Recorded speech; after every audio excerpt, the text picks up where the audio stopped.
Techland is back, and just like lightning splitting the sky after a storm, Dying Light, the Beast, takes us on a totally new path.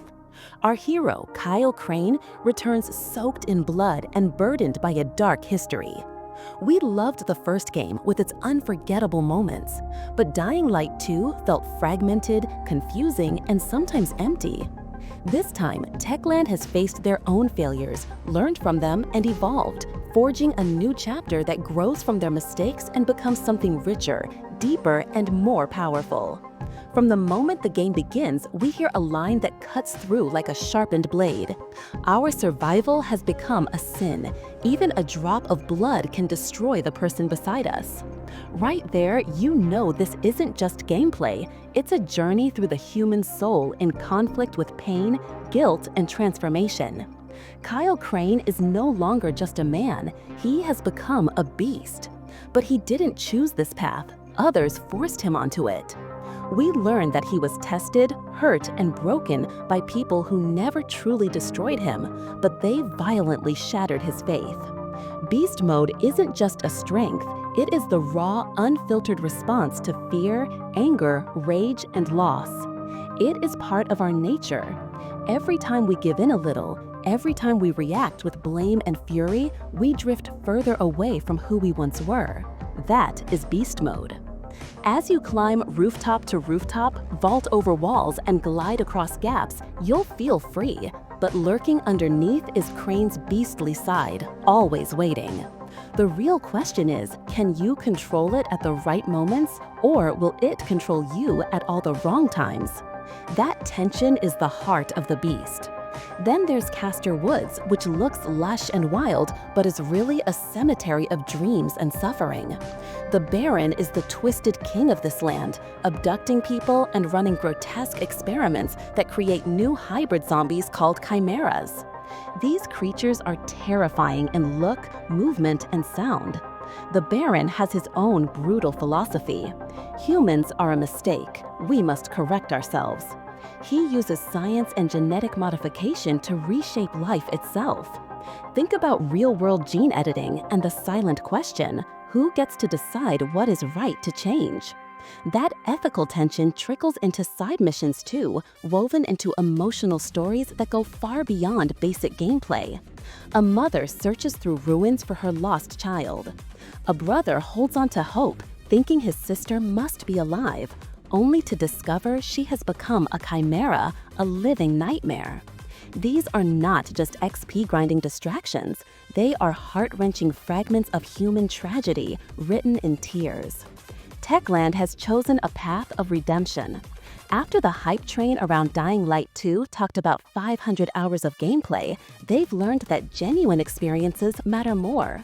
Now their motto is, let the game speak. And speak it does. Beast mode itself is reworked. When a bar fills, you shift into your beastly form automatically. Sometimes it triggers at odd moments, like after defeating the last enemy in a fight, which feels wasted.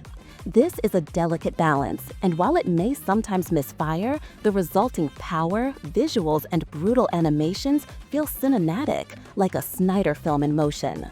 Combat is savage. Heads are cleaved, bodies are torn open, and blood sprays in slow-motion drama. Weapons feel familiar but go deeper than ever through a robust upgrade system. Guns are rare, pushing you toward careful planning or stealth. Even your flashlight is a strategic tool. It can alert enemies. Sound design is exceptional. On higher difficulties like Brutal, just hearing a volatile nearby can send chills down your spine. Parkour is the most evolved it's been. Stamina drains don't hold you back anymore. Run, jump, glide, sprint. The movement flows effortlessly, making Crane feel almost limitless. Old Town returns as a nostalgic playground full of wall runs, grapples, zip lines, and bouncy platforms, a hero's playground built for the skies. Combat still uses stamina to maintain strategy, reinforcing that you're not invincible. Crane feels more powerful than ever with the full toolkits to survive and kill in style. Roger Craig Smith brings Crane's voice to life with raw emotion. Fear, rage, guilt, pain, it all pours through his tone. Supporting characters feel real too, and losing a friend becomes a test of your emotional core. Cutscenes aren't just cutscenes. They feel like mini blockbusters, cinema that blends the intensity of Snyder with the emotional weight of Boyle. Olivier Derivière's music ties everything together. His haunting melodies and sudden shrieks amplify every scare, and sad moment like glue binding the narrative and gameplay. Nighttime in The Beast is terrifying again. It's dark, oppressive, suffocating. Your flashlight barely cuts through the gloom, and even a small noise in the dark can send you reeling. Sneak missions can end with a zombie jumping out and freezing your spine in pure terror. The skill tree is well balanced, offering new options for parkour, combat, and beastly powers. Chimera hunts feel like detective cases, where you must gather clues, track footprints, learn patterns, then face a monstrous enemy. This pacing breaks monotony and injects fresh life into the mission flow. Driving still doesn't feel right. Cars lack weight, controls feel floaty, and machinery isn't satisfying. Some fetch quests can feel repetitive, yet they do help shape a world that seems alive and full of struggle. Visually, the game is stunning. On PC, it holds a solid 60 FPS with ease. Full performance reports are still pending, but developers are in active polish mode, something that becomes clear from their openness to community feedback.